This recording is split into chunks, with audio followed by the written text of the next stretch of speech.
थुंग थुंग एक भोले दिल का इंसान था, लेकिन उसकी सबसे बड़ी परेशानी थी उसका बड़ा सा गोल मटोल पेट। क्योंकि जब भी वह बाहर निकलता लोग उसकी तोंद का मजाक उड़ाते थे। लेकिन इससे भी बुरा तब लगता जब उसकी पत्नी सुमित्रा उससे कहती थी, सुनो, अपना ये सिलेंडर जैसा पेट कम कर लो, नहीं तो मैं हमेशा के लिए मायके चली जाऊंगी।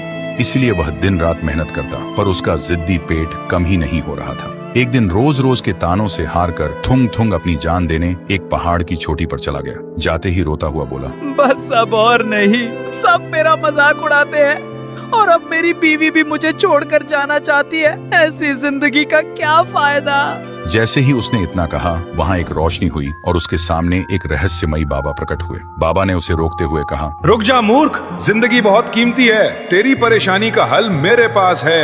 यह कहकर बाबा ने अपने झोले से एक सोने का मेंढक निकाला और थुंग थुंग को देकर कहा, ये कोई आम मेंढक नहीं है बच्चा, इससे जो भी मांगेगा मिल जाएगा, पर कभी लालच मत करना। इतना कहते ही बाबा चले गए और थुंग थुंग हैरान रह गया। फिर वह मेंढक को घूरते हुए बोला, मेंढक जी, मेरा पेट कम कर दो।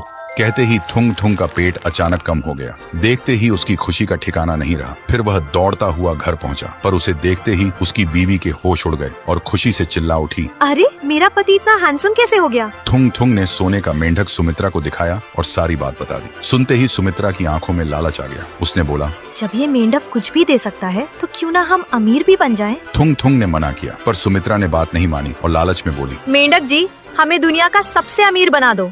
हमारे घर के हर कोने में बस सोना ही सोना हो। लेकिन इस बार कुछ भी चमत्कार नहीं हुआ। सुमित्रा को लगा थुंग थुंग ने उसे बेवकूफ बनाया है, इसलिए गुस्से में रसोई की तरफ चली गई। लेकिन जैसे ही उसने पानी के गिलास को छुआ, वह ठोस सोने का बन गया। यह देखते ही सुमित्रा की आंखें चमक उठी। फिर उसने रोटी को छुआ, वह भी सोने की बन गई। सुमित्रा खुशी से झूम उठी। उसे लगने लगा कि अब वह सोने की देवी बन चुकी है। लेकिन उस दिन के बाद से थुंग थुंग की जिंदगी नरक बन गई। अब घर का सारा काम उसे ही करना पड़ता था। ऊपर से बीवी को भी अपने हाथों से खाना खिलाना पड़ता था और सुमित्रा बस महारानी बनकर आराम से लेटी रहती। फिर एक दिन थक हार कर थुंग थुंग सुमित्रा को खाना खिला रहा था। तभी अचानक वहाँ एक बड़ा सा चूहा आ गया। चूहे को देखते ही सुमित्रा जोर से चीखने लगी और घबराहट में थुंग थुंग को पकड़ लिया। लेकिन जैसे ही उसने थुंग थुंग को छुआ, थुंग थुंग भी एक ठोस सोने की मूर्ति में बदल गया। ये देखते ही सुमित्रा के होश उड़ गए। फिर वह मूर्ति से लिपटकर जोर जोर से रोने लगी। मुझे माफ कर दो मेंढक जी, मुझे ऐसी अमीरी नहीं चाहिए।